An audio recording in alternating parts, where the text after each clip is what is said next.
신앙 고백하시겠습니다. 나는 전능하신 아버지 하나님 천지의 창조주를 믿습니다. 나는 그의 유일하신 아들 우리 주 예수 그리스도를 믿습니다. 그는 성령으로 잉태되어 동정녀 마리아에게서 나시고 본디오 빌라도에게 고난을 받아 십자가에 못 박혀 죽으시고 장사된 지 사흘 만에 죽은 자 가운데에서 다시 살아나셨으며 하늘에 오르시어 전능하신 아버지 하나님 우편에 앉아 계시다가 거기로부터 살아있는 자와 죽은 자를 심판하러 오십니다. 나는 성령을 믿으며 거룩한 공교회와 성도의 교제와 죄를 용서받는 것과 몸의 부활과 영생을 믿습니다. 아멘. 찬송가 516장 부르시겠습니다. 516장입니다.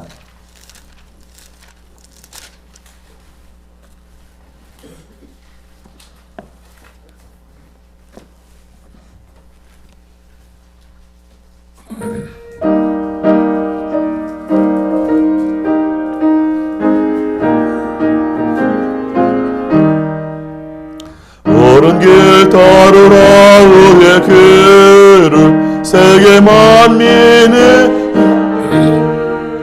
이 길 따라서 살기를 온 세계에 전하세 만 백성이 나갈 길 어두운 밤 지나고 동튼다 환한 빛 보아라 저 빛 주 예수의 나라 이 땅에 곧 오겠네 오겠네 주 예수 따르라 승리의 주 세계 만민이 나아갈 길과 진리요 참 생명 내 창검을 부수고 다 따르라와 평화 어두운 밤 지나고 동튼다 환한 빛 보아라 저 빛 주 예수의 나라 이 땅에 곧 오겠네 오겠네 놀라운 이 소식 알리오라 세계 만민을 구하려 내 주 예수를 보내신 참 사랑의 하나님 만 백성이 따를 길 어두운 밤 지나고 동튼다 환한 빛 보아라 저 빛 주 예수의 나라 이 땅에 곧 오겠네 오겠네 고난길에 치고 찾아온 길 많은 백성을 구한 길 모두 나와서 믿으면 온 세상이 마침내 이 진리에 살겠네 어두운 밤 지나고 동튼다 환한 빛 보아라 저 빛 주 예수의 나라 이 땅에 곧 오겠네 오겠네. 아멘. 하나님 말씀 예레미야 49장 23절입니다.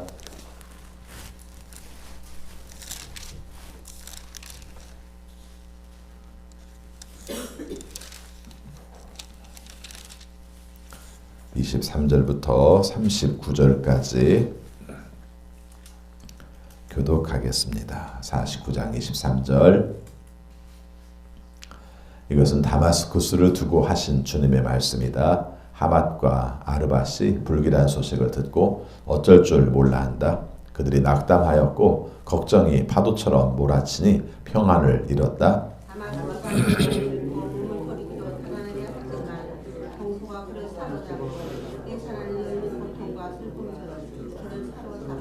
칭찬을 받던 도성 나의 기쁨이었던 성읍이 이처럼 버림을 받게 되었다.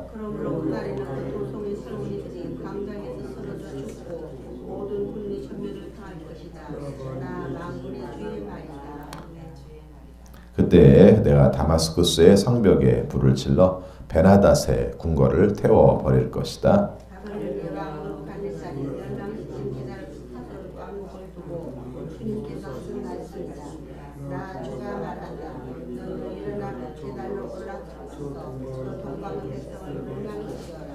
그들의 장막과 양떼를 빼앗고 그들의 휘장과 세간도 모조리 빼앗아라. 그들에게서 낙타도 빼앗아라. 그리고 그들에게 이르기를 너희 사방에는 무서운 적들만 있다 하여라.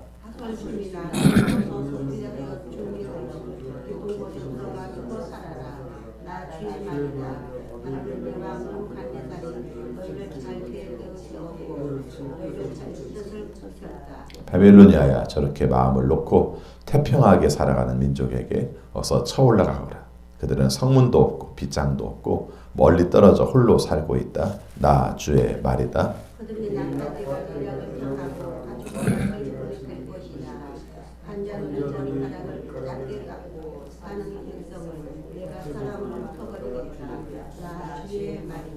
하솔은 영영 황폐한 곳이 되어 이리때의 소굴로 변할 것이며 그곳에서 다시는 정착하는 사람이 없을 것이다. 그곳에 머무는 사람도 없을 것이다.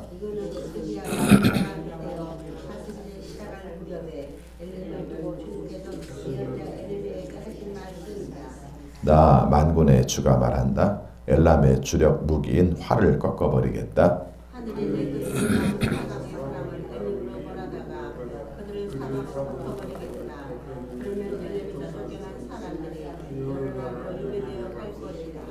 나는 엘람 사람들을 그들의 원수들 곧 그들의 목숨을 노리는 자들 앞에서 두려워 떨게 하겠다. 내가 이렇게 타오르는 분노로 그들에게 재앙을 내리고 군대를 내보내어서 그들을 뒤쫓게 하겠다. 나 주의 말이다.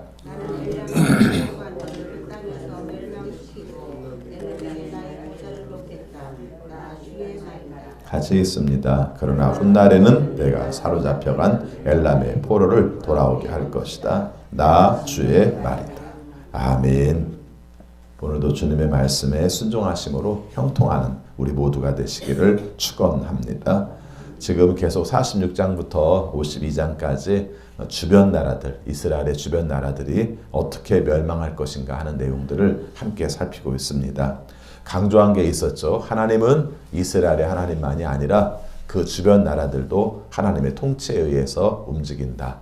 생각할 때 모든 사람들은 그 조그만 나라의 하나님 이렇게 말할지 모르지만 전 세계 전 우주의 하나님이시다 하는 것을 강조한다. 이런 말씀을 드렸습니다. 우리가 이 나라들을 다 알지는 못해요. 나라라고 할 것도 없는 지금 조그만 나라도 있고요. 또 규모가 큰 나라도 있는데 한마디 분명한 것은 바벨로니아에 의해서 그 주변에는 모든 나라들이 다 망한다. 이렇게 말씀을 하고 있습니다. 오늘 먼저 읽은 23절에서 다마스쿠스를 두고 말을 하고 있는데 이 다마스쿠스는 규모가 큰 지역입니다. 이제 보통 이제 시리아라고 말하는 이스라엘의 주변 나라에서 시리아라고 말하는 나라인데 워낙 바벨로니아가 제국이고 모든 나라들을 다 정복해 버리니까 그렇지 이스라엘 주변에서는 시리아라는 나라가 굉장히 위협의 대상이었어요. 그래서 실제 여러분이 나중에 그 앞에서 이미 나왔던 내용 중에 나아만 장군이라든가 이런 사람들 얘기 나오는 게 다 시리아입니다. 시리아의 사람들이 이스라엘을 쳐들어와서 이스라엘은 시리아한테 꿈쩍도 못하는 이제 그런 나라였던 것이죠. 그렇게 생각하면 이스라엘 입장에서는 다마스쿠스는 굉장히 강한 나라입니다. 그래서 시리아 자체의 수도 다마스쿠스는 굉장히 강한 나라로 생각을 하고 있는 것이죠. 근데 그 나라도 꿈쩍을 못할 거다. 바로 그 얘기입니다. 주변에 있는 나라들이 망하는 걸 들으면서 다마스쿠스도 굉장히 걱정을 하고 낙담을 하고 평안을 잃어버린다. 이렇게 말하죠. 23절 같이 있습니다. 이것은 다마스쿠스를 두고 하신 주님의 말씀이다. 하맛과 아르밧이 불길한 소식을 듣고 어쩔 줄 몰라 한다. 그들이 낙담하였고 걱정이 파도처럼 몰아치니 평안을 잃었다. 그래서 주변 나라들이 하나씩 위협을 받고 힘들게 되었을 때 다마스쿠스도 어떻게 할 줄을 모르죠. 24절도 있습니다. 다마스쿠스가 용기를 잃고 몸을 돌이켜 달아내려 하지만 공포가 그를 사로잡고 해산하는 여인의 고통과 슬픔처럼 그를 사로잡았다. 참 진짜 두려운 건요. 그 마음이 불안하기 시작하는 거죠. 위축되기 시작하고요. 그래서 우리가 도망을 가려고 하지만 발을 못 떼는 상태. 그걸 표현하면서 주변에서 어려운 일들을 겪으니까 자기들도 큰 고통을 당할 것 같아서 도망도 못 가게 된다. 이렇게 말씀을 합니다. 그래서 25절 말씀 보면은 다마스쿠스는 예전에는 칭찬을 듣던 도시였고 또 기쁨이 되던 도시였는데 버림받은 그런 상태가 되어서 다 쓸모없는 존재가 되었다. 이렇게 말하죠. 오늘 말씀에서 다마스쿠스의 뭐 큰 잘못이나 다마스쿠스의 어떤 특징 같은 것들을 말하기는 쉽지는 않습니다. 그러나 간단하게 몇 가지만 말씀을 드리면은 좀 잔인한 역할을 많이 했던 곳이다. 이렇게 말을 할 수 있습니다. 그래서 주변에는 국가들에게 위협이 됐고 잔인했던 것이다. 잔인하게 다른 사람들을 정복할 때는 신나서 하죠. 자기가 당할 때는 그게 이제 받아들여지지가 않고 더 공포스러운 것들을 경험하게 되죠. 우리는 늘 이겨 이렇게 생각하던 사람들이 자꾸 지고 정복당하게 되었을 때 겪어야 되는 고통들을 말하고 있습니다. 실제적으로 이 나라들도 우리가 다 망해요. 이스라엘이 망할 때쯤 돼서 다 망합니다. 그런 내용들을 지금 말하고 있죠. 이렇게 작은 결론을 내린다면은 이웃을 괴롭히는 사람들, 그런 사람들은 똑같이 괴로움을 당할 것이다. 이렇게 생각하셔도 좋습니다. 여러분 살면서 힘이 강한데 다른 사람들을 잘 돌보는 게 어떻게 보면 쉬울 것 같지 않습니까? 내가 힘도 있고 능력도 있고 다른 사람을 도울 수도 있을 것 같으니까 그 다른 사람들을 돌보기가 쉬울 것 같은데 의외로 그 힘을 억압하는 데 쓰려고 하고 다른 사람들을 괴롭히는 데 쓰려고 하는 경우가 많습니다. 특별히 나라와 나라끼리의 관계 속에서는 상대방을 꼼짝 못하게 해놓고 싶은 마음들이 굉장히 많은 거죠. 근데 그것이 결국은 당하게 될 수밖에 없다는 것이죠. 세상의 논리는 우리가 힘이 강한 게 좋다. 그리고 다른 사람들을 지배하는 게 명예롭다. 이렇게 생각할지 모르지만 하나님의 원리는 같이 살기를 원하세요. 그렇죠? 더불어서 함께 서로 누리면서 서로 나누면서 살기를 원하세요. 세상의 논리보다 하나님의 원리를 따름으로 말미암아 하나님께서 원하시는 대로 우리가 이웃들에 대한 내용들도 함께 살피는 우리 모두가 되시기를 바라겠습니다.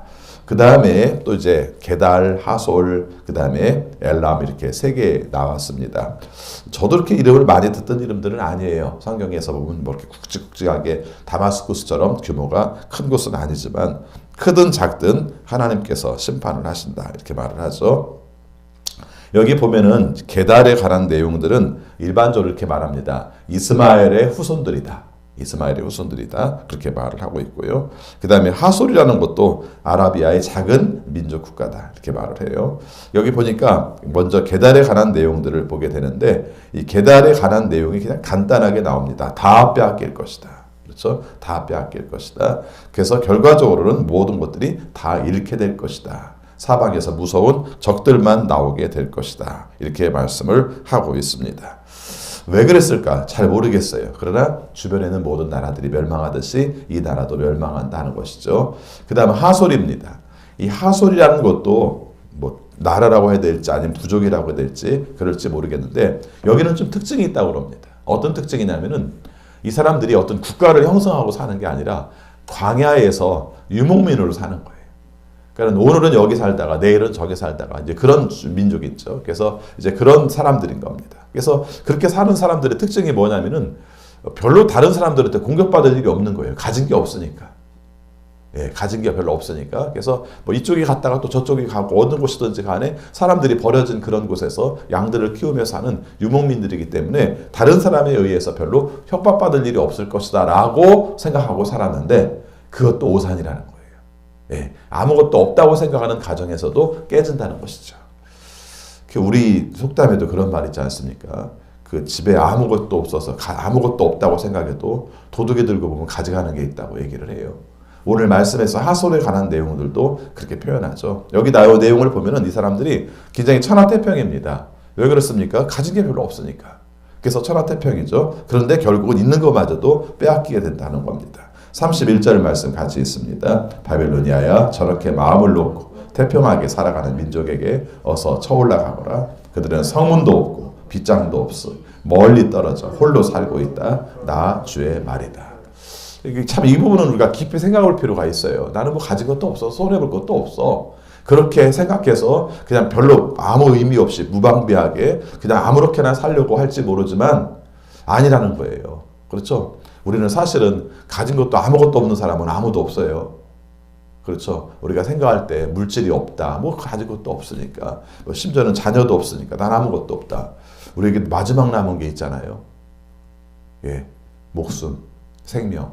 그걸 우리는 다 가지고 있단 말이죠. 여기서 이 사람들이 늘 하던 말이 그 말했던 것 같아요. 우리는 가진 게 별로 없기 때문에 뭐 잃을 것도 별로 없어. 누가 쳐들어와도 뭐 가져갈 거나 있어? 이렇게 생각했는데 여기 보니까 다 박살나버리는 상태가 되죠. 33절 읽습니다. 하솔은 영영 황폐한 곳이 되어 이리때의 소굴로 변할 것이며 그곳에 다시는 정착한 사람이 없을 것이며 그곳에 머무르는 사람도 없을 것이다. 이렇게 되는 거죠. 그래서 하솔에 관한 내용은 좀 그렇게 우리가 정리를 했으면 좋겠어요. 아무것도 없다고 생각하고 그래서 우리가 괜찮다고 생각할지 모르지만 아무것도 없다고 생각하는 것마저도 결국은 다 빼앗기고 말 것이다. 이렇게 말씀할 수 있습니다. 마지막에 엘람이라는 곳입니다. 이 엘람에 관해서 이게 또 좀 특이합니다. 이게 이스라엘 주변보다는 오히려 바벨론 쪽에 가까운 지역이었다고 해요.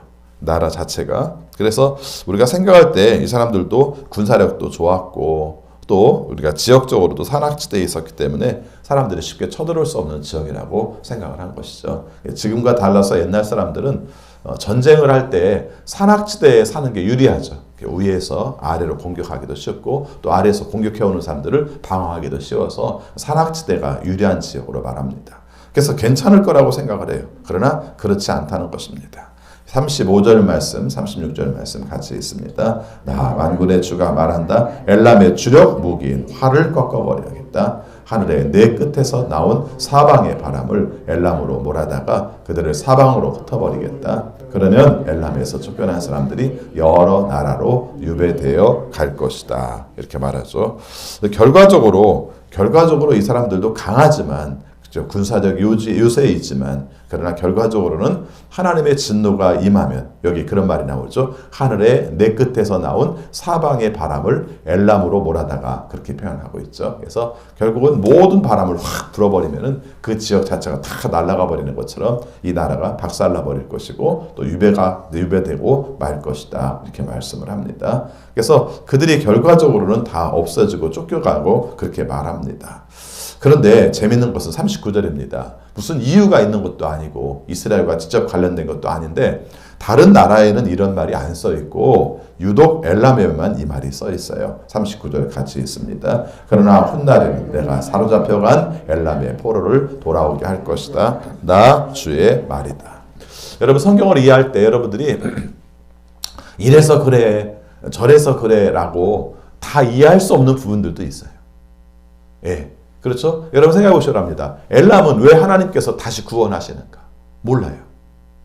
그렇죠? 아까 앞에서 말씀드린 것처럼 뭐 오늘 다마스쿠스, 게달, 하솔 이런 나라들에 대해서는 그냥 박살나는 것만은 나오지 다시 돌아오게 할 것이라는 말씀을 우리가 하지 않고 있습니다. 그런데 엘람은 짤막하지만 포로를 돌아오게 할 것이다. 엘람의 포로를 돌아오게 할 것이다. 이렇게 말씀을 하세요. 그럼 그 이유가 뭘까? 몰라요.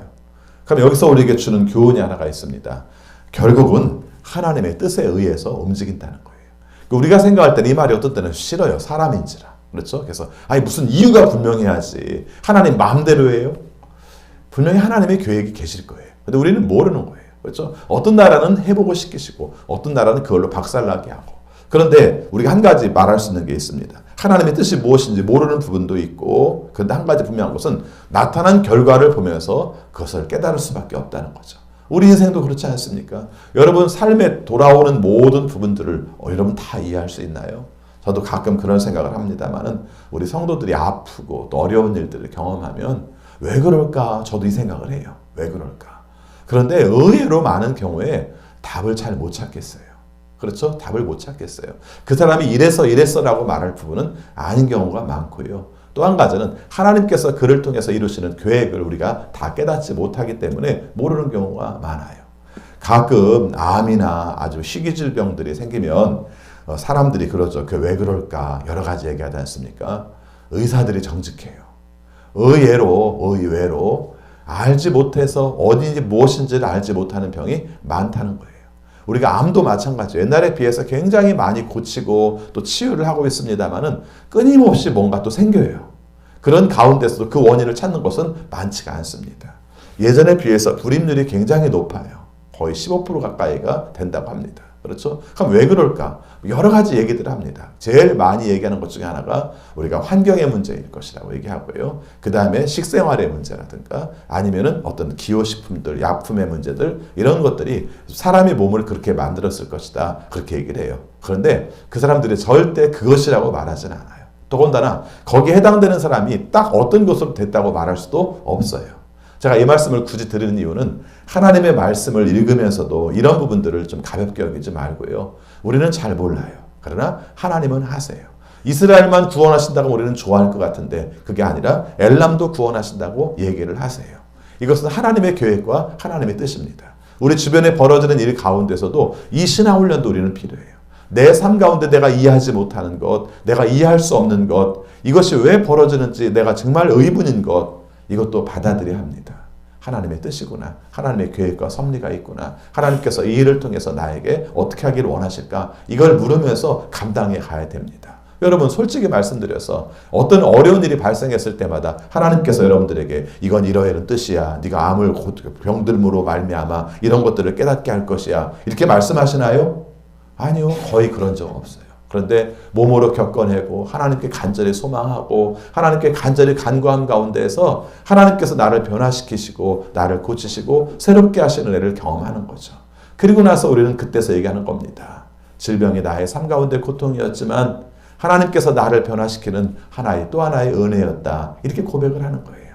이걸 받아들이는 게 신앙이에요. 제가 이렇게 말을 해도 여러분들이 어떤 어려운 문제가 벌어졌을 때 목사님이 그때 그렇게 말씀하셨어. 그러니까 나는 이렇게 받아들일 거야. 아멘. 이렇게 쉽게 잘 안 될 겁니다. 그러나 이렇게 말씀을 듣고 또 새기고 또 이것을 힘들어하면서 하나님 앞에 기도할 때 하나님의 뜻이 있지. 하나님의 계획이 있지. 언젠가는 하나님께서 회복케 하는 능력으로 함께 할 거야. 내가 대단해서가 아니라 사랑하시는 하나님이 나를 사랑하시는 하나님이 나를 변화시키시고 나를 돌이키실 거야 하는 믿음을 갖고 사는 겁니다.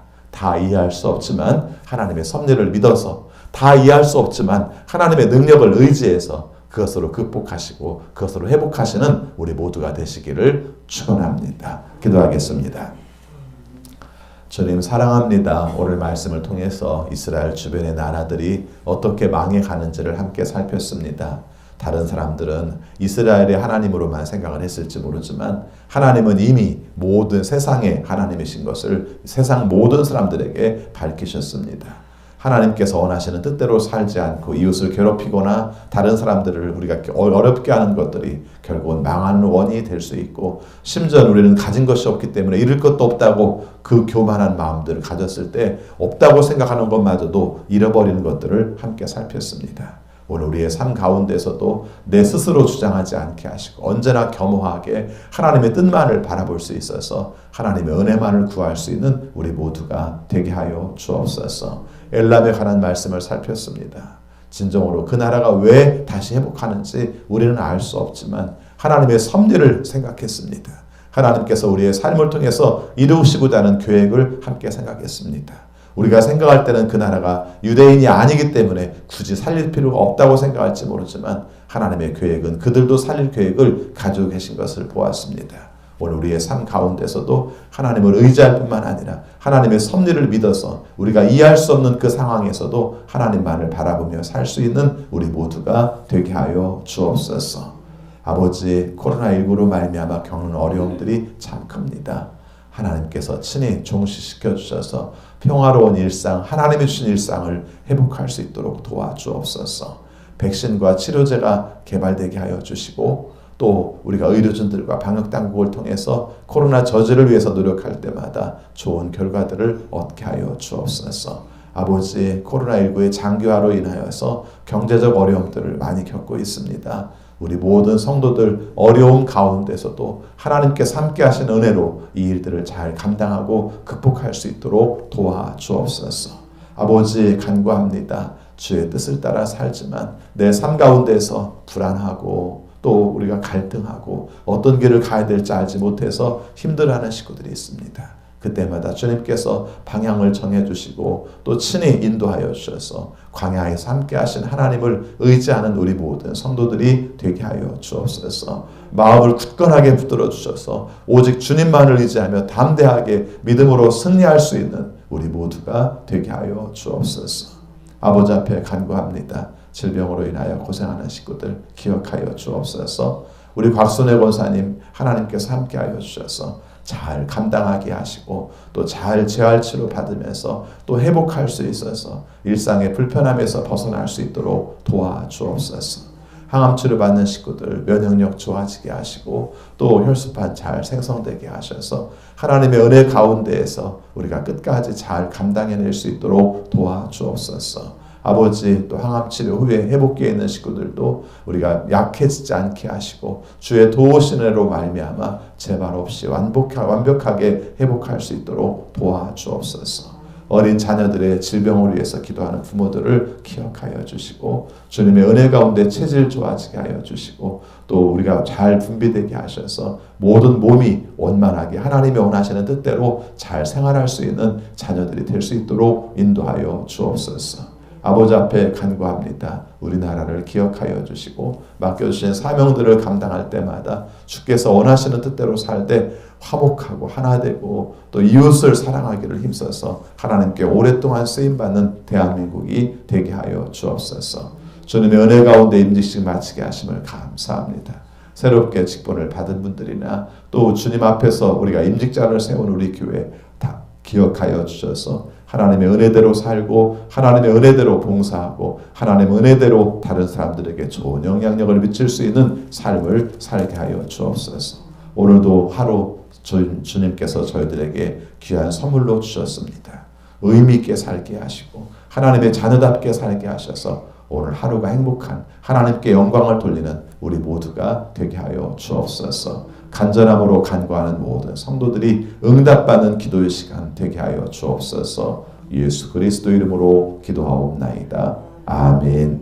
하늘에 계신 우리 아버지의 이름을 거룩하게 하시며 아버지의 나라가 오게 하시며 아버지의 뜻이 하늘에서와 같이 땅에서도 이루어지게 하소서. 오늘 우리에게 일용할 양식을 주시고 우리가 우리에게 잘못한 사람을 용서하여 준 것 같이 우리 죄를 용서하여 주시고 우리를 시험에 빠지지 않게 하시고 악에서 구하소서. 나라와 권능과 영광이 영원히 아버지의 것입니다. 아멘.